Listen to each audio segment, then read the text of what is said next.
Selamat jumpa dalam program renungan hari ini. Damai sejahtera buat kita sekalian. Renungan firman hari ini 1 Raja-Raja pasal 12 menceritakan pembunuhan seseorang karena kebun. Kebetulan hari ini saya sedang berada di dekat sebuah kebun.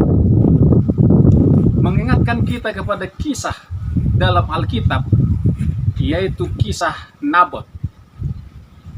Nabot punya sebuah kebun di samping istana Raja Israel, yaitu Raja Ahab. Ketika Raja Israel melihat kebun anggurnya Nabot di samping istananya, Raja Ahab ingin membelinya untuk menjadi kebun sayur. Raja Ahab ingin berkebun sayur di tempat itu. Kemudian Raja Ahab pergi menemui Nabot dan berkata, "Saya mau membeli kebun anggurmu. Berapapun harganya saya mau beli. Kalau tidak, tukar guling pun tidak apa-apa. Yang penting saya ingin kebun itu untuk menanam sayur." Tetapi Nabot berkata, "Wah, maaf Tuan, nggak bisa, karena itu adalah tanah warisan kami. Jadi saya tidak bisa menjual." Mendengar jawaban Nabot, Raja Ahab dia pulang ke rumahnya dengan jengkel, dengan kecewa. Kemudian dia marah dan sampai di rumah dia jengkel dan dia tidak mau makan berhari-hari. Dia merengut dan dia tertelungkup di tempat tidurnya karena dia sangat jengkel sama Nabot.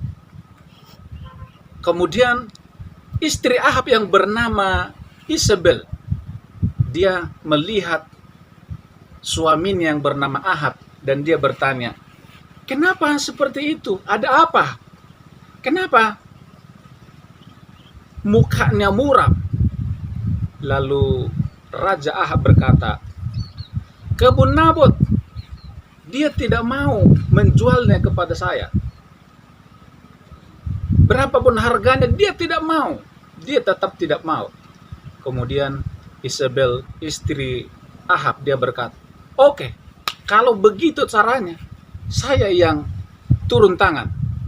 Kemudian dia menghubungi para tua-tua Israel dan dia merencanakan untuk membunuh Nabot hari itu juga.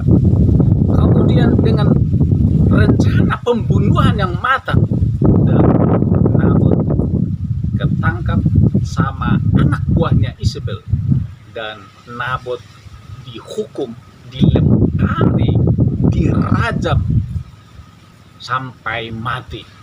Ketika Nabot mati, kemudian Raja Ahab dia senang sekali dan dia mengambil alih kebun anggur itu. Saudara, firman Tuhan berkata, ini kejahatan yang luar biasa di mata Tuhan.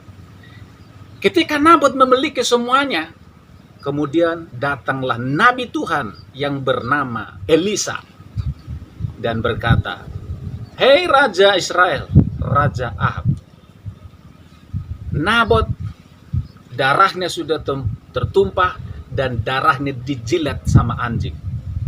Tuhan berkata kepadaku, suatu saat kamu pun darahmu akan tertumpah di tempat itu juga dan darahmu akan dijilati oleh anjing. Bahkan keluargamu dan seisi keluargamu akan mati semuanya dihukum Tuhan dengan tragis." Saudara yang dikasihi Tuhan, nubuatan yang disampaikan oleh Nabi Elisa semua digenapi oleh Tuhan beberapa waktu kemudian. Saudara, yang menarik saudara dari firman Tuhan ini, dosa selalu mendatangkan hukuman.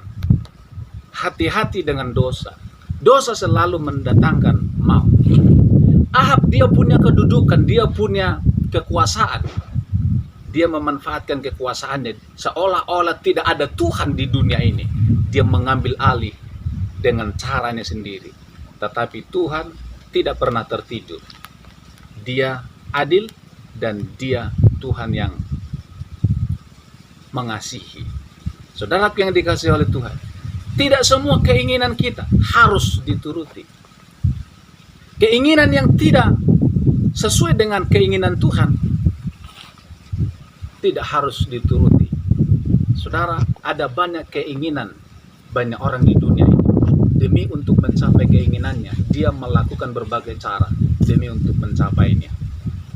Tapi saudaraku yang dikasihi Tuhan, kalau Tuhan tidak memberikan apa yang kita ingini, bukan berarti Tuhan tidak sayang, bukan berarti Tuhan tidak peduli kepada kita. Itu artinya Tuhan punya rencana yang indah di balik semuanya. Mungkin ada hal-hal yang lain yang lebih indah dari semua apa yang kita ingini. Saudara yang dikasihi Tuhan, kalau kita dekat dengan Tuhan, mestinya kita tahu apa keinginan Tuhan. Semakin kita intim dengan Tuhan, keinginan kita dengan Tuhan menjadi satu. Saudara, putuskanlah hari ini untuk hidup menyenangkan hati Tuhan. Tuhan memberkati kita. Haleluya.